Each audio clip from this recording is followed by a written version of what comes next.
Thanks for joining us here on 9 News Watch for a look at your headlines on this Tuesday, September the 7th. I'm Chris Bianchi. We'll start things out by taking a look at the weather side of things, and here we go again. It is quite a bit of wildfire smoke in our air through much of this week, though today a little bit cooler than what we saw yesterday. We got up to 94 yesterday. Today we'll be in the upper 80s. We did have a weak cold front move on through that'll bring back those temperatures briefly. By tomorrow, already back up to around 90 degrees in Denver, and later on this week, you're definitely going to want to crank the AC. Temperatures spiking back into the mid-90s with sunny skies expected to continue, but we're going to have quite a bit of wildfire smoke and also ground ozone, which means it will not be a good week for air quality, unfortunately, along the Front Range, as we will be looking at that reduced air quality due to that combination of wildfire smoke, hot temperatures, and that ground ozone. Now, might mean you're looking ahead to winter, and you've probably already been seeing some of those forecasts and those outlooks for this winter, and maybe from the Farmer's Almanac and maybe from NOAA, the official government agency that is tasked with issuing some of those seasonal outlooks. But there's a big difference, of course, between the Farmer's Almanac and NOAA. 9 News meteorologist Corey Reppenhagen takes a look at those differences. The Farmer's Almanac has been forecasting long-range weather since 1818. They don't use meteorology in their predictions. Their forecast is based on astronomy. And there is something to be said about sunspot activity and the planet position, the effect the moon has, and how it all comes together. Editor Peter Geiger says the specific technique and formula is top secret. But this year, the Almanac is calling for winter to flip and flop. The frosty flip-flop winter, well, that's not necessarily a meteorological term, but is a term that people can relate to. It flips, it flops, it changes, it comes and it goes. Overall, Geiger expects wintry weather in Colorado to prevail and average out colder and snowier, with plenty of snow in the mountains for skiers. He's predicting snow in the first week of December, but a mild Christmas. He has January as the snowiest and coldest month with a possible blizzard, and lighter snow and milder weather in February. NOAA's winter forecast does not predict weather for specific weeks, but their forecast for December, January, and February looks quite a bit milder. They are predicting a 33 to 40% chance for above-average temperatures in Colorado, while their forecast for snow shows the odds favoring an average winter. NOAA is basing their forecast heavily towards the development of another La Niña. They say the connection between ocean temperatures in the equatorial Pacific and winter weather in the U.S. is becoming more and more reliable. Geiger says La Niña is not part of his forecast. He admits the Farmer's Almanac weather method is different, but he says it's still science and can claim many recent successes like last year's Texas cold snap and Hurricane Ida. I'm not critical of the local guy, and I'm not critical of NOAA. I think we all have our role in weather. Meteorologist Corey Reppenhagen, 9 News. 3 people, including a Thornton police officer, are in the hospital following a 2-car crash early this morning. The crash happened after a police chase, and Thornton police first tweeted about the incident shortly before 4:30 this morning. The crash closed 104th Avenue for several hours earlier on, but that is currently back open. A terrible Labor Day weekend tragedy at the Glenwood Caverns Adventure Park in Glenwood Springs. A 6-year-old Colorado Springs girl is dead following an accident on the Haunted Mine Drop ride on Sunday evening. Again, that was at the Glenwood Caverns Adventure Park in Glenwood Springs.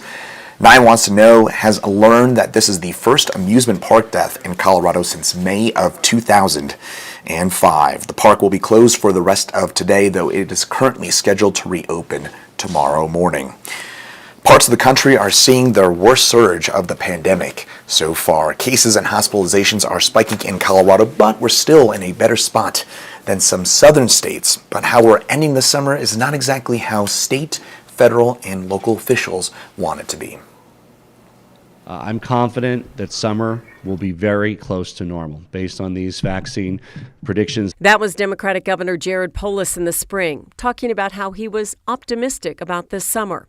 Fast forward to last week, and he was once again urging caution for the Labor Day weekend. We don't want massive block parties for Labor Day that lead to super spreader events and dozens of cases. President Biden celebrated the 4th of July by telling the nation we are beating the virus. 245 years ago, we declared our independence from a distant king.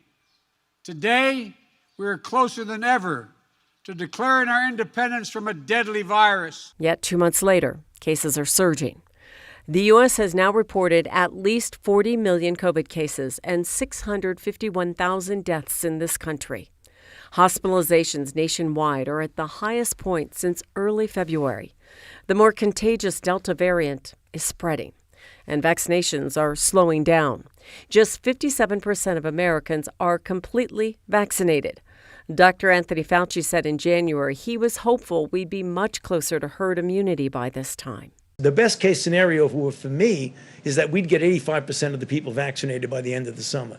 If we do, then by the time we get to the fall, I think we can approach a degree of normality. In Colorado, 57%, or about 3.3 million Coloradans, are fully vaccinated. That number has gone up from Memorial Day weekend when 44%, just 3 million Coloradans, had finished the vaccine process. We ended May with 469 patients in the hospital as we were coming down from that spring spike. We're seeing more people hospitalized now. 840 patients as of Sunday. That's the highest number since early January.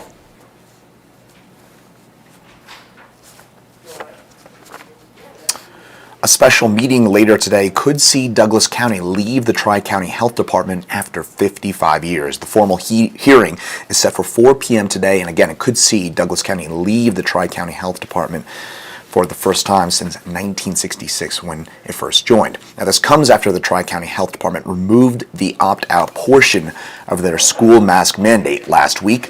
Douglas County Commissioners unanimously voted last week to move forward with the possible separation, which again will be formally considered at today's hearing that will be at 4 o'clock. Now, of course, there was a time when people could show up to the airport just 30 minutes before a flight. The attacks on 9/11 nearly 20 years ago changed that. 9 News reporter Kelly Renke takes a look. Before 9/11, they never matched up your ID to your boarding pass. Anybody could walk in with anybody's boarding pass and get on an airplane. 20 years after the attacks, there's a generation of people who may not remember how easy it was to get on a plane, how security lines weren't always this long. To make it as invisible as possible so that people wouldn't think, oh, I better get to the airport early because I might have a security line. Janet Bednarik is a professor who studies the history of airports. She hasn't forgotten about travel back then. You walk out of the jetway into the gate area at your arrival and you begin to scan. You'd look, where are the people here to pick me up? People without a ticket could pass through security. Knives were allowed on board. Private companies, instead of TSA, screened bags. 9/11 made security visible, very, very visible. That day forever changed the way we travel now. The security measures that were already in place were kind of put on steroids. Identification checks became part of this. Bednarik says airports have continued to add security measures since 9/11, instead of backing off, which had been the precedent. After the shoe bomber, we had to take off our shoes.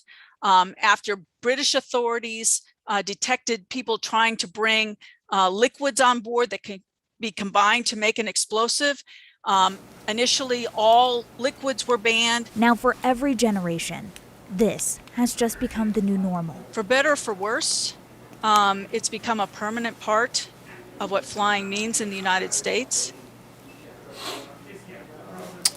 Well, you may have noticed this. There is a huge new mural in Rhino, part of a 3-year project to design Denver's biggest mural. The mural is 400 feet wide and 36 feet tall, and it's being painted by local artist Gamma Gallery. It features portraits of local artists who passed away, and Gamma says it is intended as a tribute to them and also, of course, Rhino's artistic reputation. And finally, there is some local flavor in America's Got Talent.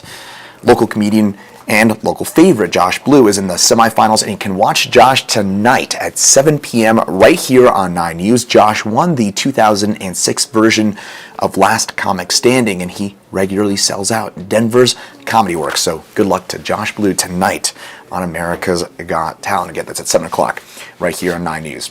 That'll do it for your headlines here on this September the 7th, Tuesday, and we'll see you right back here tomorrow. I'm Chris Bianchi, and have a great rest of your day.